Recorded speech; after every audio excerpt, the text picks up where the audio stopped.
Too morbid to start the show with? I say nay. What a week this day has been already. A missing adult, to which I said, lucky. I am not a missing adult, unfortunately. Thank you, El Nino, La Nina, climate change, whatever. It's a change in your scenery that's really good for your mental health. Why wouldn't you release an ethics report for somebody that's up for the role of Attorney General? That's a billion with a B. Anybody out there pay $27 for hand sanitizer? Doesn't that scare anybody? One company, and you're banking on them to do the right thing? Those days are over. Corporate payouts and their golden parachutes and probably golden showers. It will never, ever, ever be in your best interest to let them run amok like this. But if I talked about it too long today, well, that's too bad. Hard Rock Lunchbox.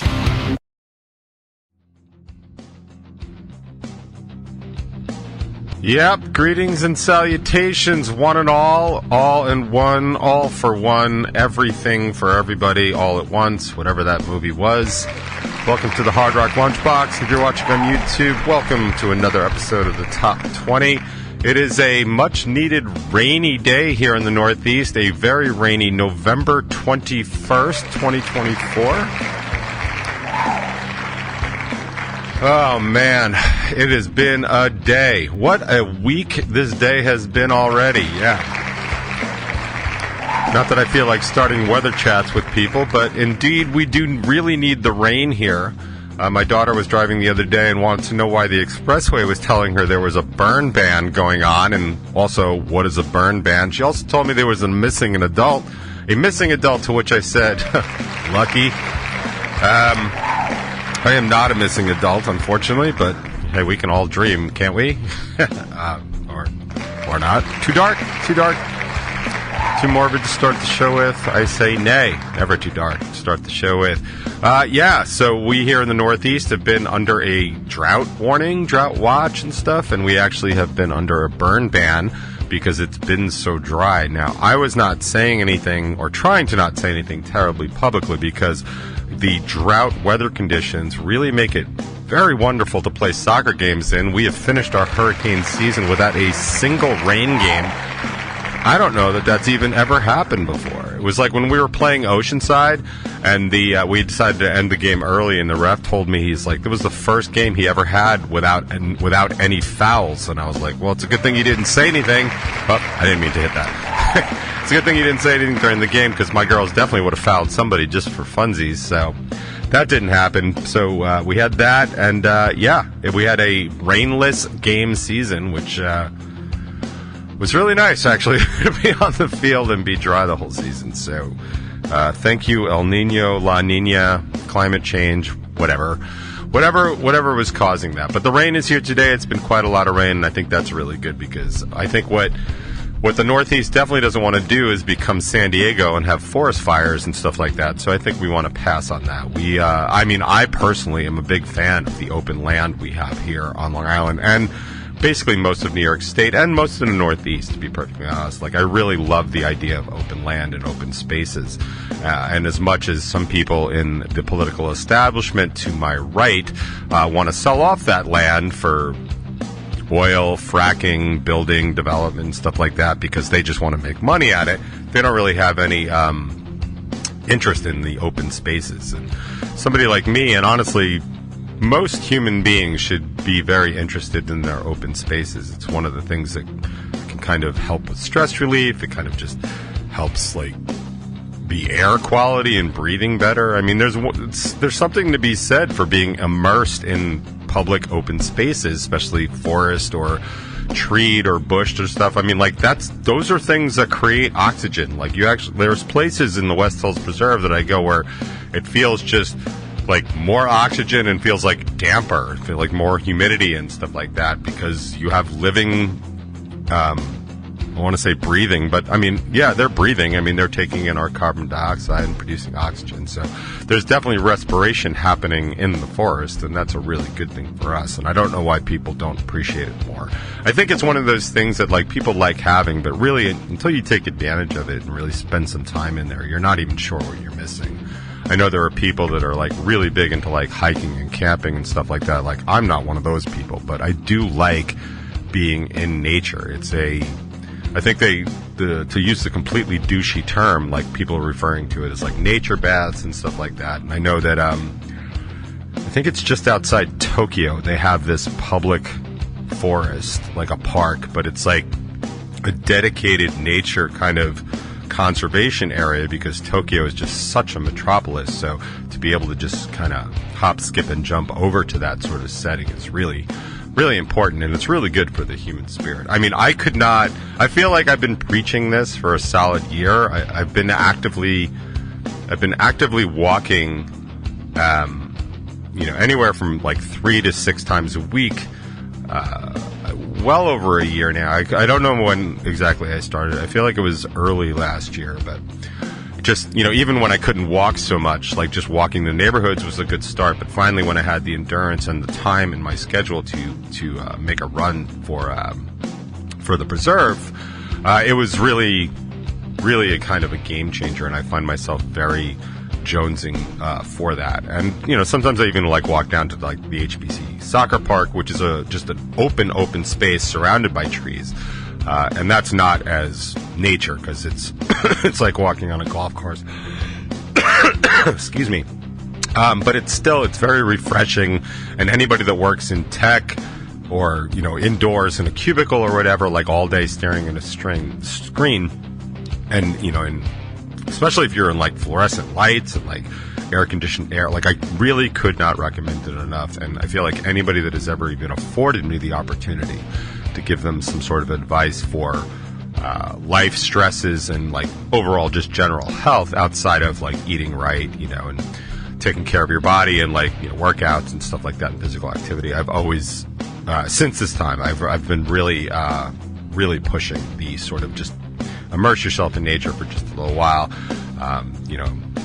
My producer and I have talked about it, like he likes going for walks. He doesn't really have any preserves by him, but like he doesn't, he won't even like take his phone. Like he just goes out, which makes sense. Like for somebody that's constantly listening to stuff to sort of not do that and listen to like the birds and stuff. And I will say that unless I'm actually listening to something with any intention, if I'm in the woods, I will I will not be listening to my phone because it's kind of nice to be in there and listening to those sounds. It's a change in your scenery that's really good for your mental health. And if I talked about it too long today, well, that's too bad. I did have a few options for things to discuss today. I was trying to not make them political because there's a lot going on in the political world. I will tell you one thing politically, just to sort of keep in mind, is that the playbook that's in play right now, that's going on in the incoming administration was something that was really kind of spotlighted and highlighted back in 2016 by Steve Bannon, who I think went to jail, actually, because he's just such a scumbag and did so many wrong things. But I'm pretty sure he was the dude behind like Breitbart and stuff like that. But he had said, I'm going to paraphrase because I don't have the direct quote, but he had said that, Democrats aren't the enemy. The media is the enemy, and the media is more powerful. And the way to deal with them is to flood the zone. And he goes on to say more that I don't really need to repeat here. So I can say that this podcast does not have explicit content, but that's what's happening right now. The whole incoming team is basically flooding the zone with nonsense. And if you just sort of take a step back and think about it for a minute, and you can kind of see what's happening. Like every day there's some other thing that's going on. Like the Matt Gaetz ethics investigation to me is one of the most hysterical things I've seen, because the ethics committee, which is a 50-50 Republicans and Democrats, they voted down party lines. The Dems voted to release the ethics report, and the Republicans voted to not release the ethics report, which is ridiculous because as far as I'm concerned, they work for us, the people, and why wouldn't you release an ethics report for somebody that's up for the role of Attorney General? Like, that is just ridiculous. Also, like, almost all, even though everybody, the two dudes that are up for cabinet appointments that have sexual harassment allegations against them, obviously they both deny it, but like, I think that's kind of worth considering, like, when you're going going into like cabinet negotiations, but of course the incoming administration is also looking to bypass Senate entirely and do something called recess appointments, which, if you remember, and I would highly recommend the last Daily Show with Jon Stewart because he talks about this a lot. You might remember when President Obama at the time, nominated Merrick Garland for the Supreme Court. The Senate, in my opinion, abdicated their responsibility, which is a de facto recess session, and I think that Obama should have just simply installed Merrick Garland on the Supreme Court. Recess appointments are allowed. They're actually allowed in the Constitution. It's kind of black letter thing. And if you think about it, back in the day, in the 1700s, sometimes the Congress, especially the Senate, would be out of session and people would die and you would need those positions filled. And you couldn't always just hop on a plane in 1787 and come back to Washington, right? So sometimes it would take weeks. That's why there's recess appointments. They really don't need to do them these days because it's so possible to do this, but they're already talking about having the Senate sort of step back so that there's not going to be any advice and consent from the Senate, so the incoming president can install whoever he wants in the cabinet, on the courts, that kind of stuff. So keep an eye out for that. But that's about it for me for politics today. I do want to talk about something that's more maybe egregious and something that's been going on for years, something I've been talking about for a very long time. And it's kind of about how corporate America, when it runs without a check on it, and people always talk about like, no, it's the free market and people decide and all that other stuff. And that's true. In a pure economy of capitalism, you are allowed things like, you know, this company does this, and then this company comes up to compete against them. And then the consumer, which is you and me, has the option of, like, do we want to get our stuff from company A? Do we want to get our stuff from company B? That's healthy competition. That is exactly how that kind of stuff works in that sort of capitalistic economy. What happens, though, when there aren't checks against that kind of stuff, you end up with these giant corporations that are able to just squash competition super easily. If you think about it, what happened with Instagram is a pretty good example. Meta, Facebook at the time, couldn't compete with Instagram. They tried, they couldn't. So instead of competing with them, they bought them. They bought them out for an obscene amount of money. And you would think that in a normal capitalistic society, there wouldn't be that obscene amount of money. I know the Justice Department is talking about trying to break up Google. I wouldn't expect that to continue under the next administration, but they were saying that they might try and force Google to sell off its Chrome browser as a way to sort of break things up. And the Chrome browser itself was like going to be worth like $28 billion. That's billion with a B. These numbers are outstanding and just astonishing. You can imagine somebody like us trying to compete with that. It's just really ridiculous. But you're going to see more of these corporate acquisitions and, you know, things like that, because corporations, when they don't have these checks, really can kind of just do whatever it is that they want. One of the reasons we have stuff like a consumer protection board that Elizabeth Warren had put together when she became a senator. Actually, she was working on it before she was a senator, but why we have stuff like that and we have stuff like the FTC, like these are things that are designed to keep these corporations in check. Like we do actually have rules and laws in this country about like what you can and can't do. Think about price gouging during COVID. That's against the law, and that's why New York State was prosecuting all these companies for doing that kind of stuff. Anybody out there pay $27 for hand sanitizer? That kind of stuff is actually illegal in this country. And the reason it is because it becomes a necessity, and it's not necessarily something people can choose to get and choose to not. And then, of course, you have situations like you do with the four major airlines where they're not a monopoly per se, but they're colluding to fix prices by divvying up the country into four quadrants. So you don't really have a choice. If you want to fly somewhere, you've got to fly this airline. Now, here in the Northeast, we don't tend to have that problem. We have 3 major airports and several minor airports around here with all different kinds of carriers. But think about if you're living in like nowhere, Illinois or nowhere, Wyoming. Like you really only have the one carrier, and they can charge you whatever they want to charge you because what choice do you have? Like that's not capitalism. That's monopolistic practices. And if you're colluding, it's basically the same thing. So they're trying to do that kind of thing.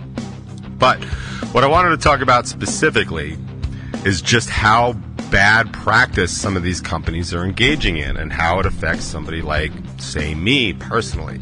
So the gym I belong to is Blink Fitness. There's one walking distance from my house, which I love to go to because it's a 22-minute walk.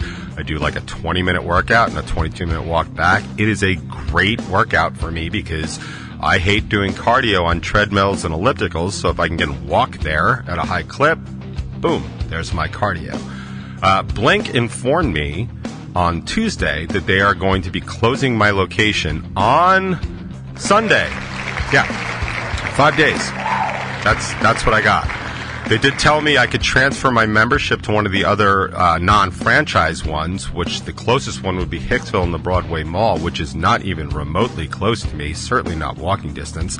The closest one to me is in Farmingdale, and it's independently owned and operated, and I can't transfer my membership there. So how awesome is that? So this is a company that basically ran itself into the ground because the corporate structure wasn't doing a good enough job, so they had to go into some weird sort of bankruptcy.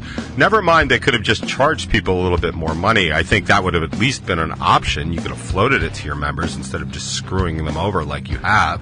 But now it's been bought by this other company, and what they're doing is they're just going to consolidate, and they've closed 2 of their branches in Long Island, including mine. Now, that might not seem like such a big deal, and that might seem like, well, this is just the business doing business, and it's not. It's bad corporate practice because they've screwed up, and now the people that are going to get punished by this are people like you and me. And that is the kind of stuff that you're going to have to really watch out for over the next 4 years. I will tell you the thing that is highest on my radar, if you live in an area like upstate, where you have a Kroger's and an Albertsons. These are 2 competing supermarkets. So down here it would basically be, I don't know, King Cullen and Stop and Shop. Say those are our only 2 supermarkets in our town. Say those are the only 2 supermarkets in any sort of driving distance from you. Well, Kroger has been trying to take over Albertson for years, and now the FTC has stepped in and blocked it. Why do you say? Because if Kroger's takes over Albertsons, they are going to consolidate power in fact, most of their markets. They're going to consolidate power so the consumers don't have a choice of where they can go. The employees do not have a choice. They don't have the ability to leverage company offers between each other. And now they're going to be able to price fix. And we know that because of the secret emails that were released in those depositions where Kroger's was actually responsible for saying, yeah, not only are we passing along actual inflated costs of merchandise to our consumers and in our stores, but we're also creating something called this sales inflation, which means that they're charging more money for no reason whatsoever other than to make more money because they can. This is the company that wants to take over and monopolize everything that's going on in those areas. Doesn't that scare anybody? Like, you have one company and you're banking on them to do the right thing? Those days are over. The days of corporate responsibility and, like, a CEO that founded the company and built it for the people, like I'm Ted Zielinski or whatever Dan Aykroyd was in Tommy Boy, and I make car parts for the American worker because that's who I am and that's who I care about. Those days are over. The people that are making these decisions are corporate CEOs that bounce from company to company to company, getting their, corporate payouts and their golden parachutes and probably golden showers, even though that's probably not related. But this is what's happening now. These corporate entities, they have no allegiance to you whatsoever because they know you're going to have to buy from them anyway because you have no choice. And as much as I keep saying that our only response and refuge to high prices is to not buy things and budget responsibly instead of like, oh, I want a new car. Oh, I want a new iPhone. Oh, I want to go to this movie. Oh, I want to go to this dinner. I mean, the sheer number of restaurants and places to spend money that are popping up on 110 is ridiculous. Especially in the face of everybody and 55% of Suffolk County saying the economy's bad. I got news for you, pal. If you're putting up all these steakhouses and restaurants and sit-down places that you can kind of go and spend your money, the economy's not that bad. And your economy isn't that bad because you obviously have the money to do it. Otherwise, they wouldn't be putting these places here. There are too many people spending too much money because they're going to pay anything. And I'm guilty of it too. Sometimes I work really hard and it's like, God damn it, I just want to buy this thing that I want to buy. And I understand that, but what I'm saying is that your ability to control these prices really relies on you being able to say, no, I don't want to pay those prices for things. And now, as the corporate world gets smaller and smaller and smaller, and it's the hands of fewer and fewer people, it's not that you're going to be able to shop around and get the best price. You're going to have to decide whether you want this thing or you don't want this thing. And that's not all right. And that's not capitalism, and that's not a free economy. And that kind of sucks, and it's really, really pissing me off, because it might not look like it, but I do like to work out. And even though I'm still recovering from this shoulder injury, I did plan to spend most of my winter 3 to 4 days a week in the gym, and now I can't. Because somebody in a corporate structure decided to make a decision without any input from anybody like me, and now I am out of a gym. So it might sound trivial and trite. It's just my personal example. But I am telling you this so you kind of look around in your own world and see where it's happening to you. Try and stop it if you can, because I assure you, it will never, ever, ever be in your best interest to let them run amok like this. So that's pretty much all I had to say. In fact, that's arguably more than I had to say. So let's get started with some local music, get going with the rest of the box, and we'll have ourselves a nice little afternoon, if that's even possible anymore.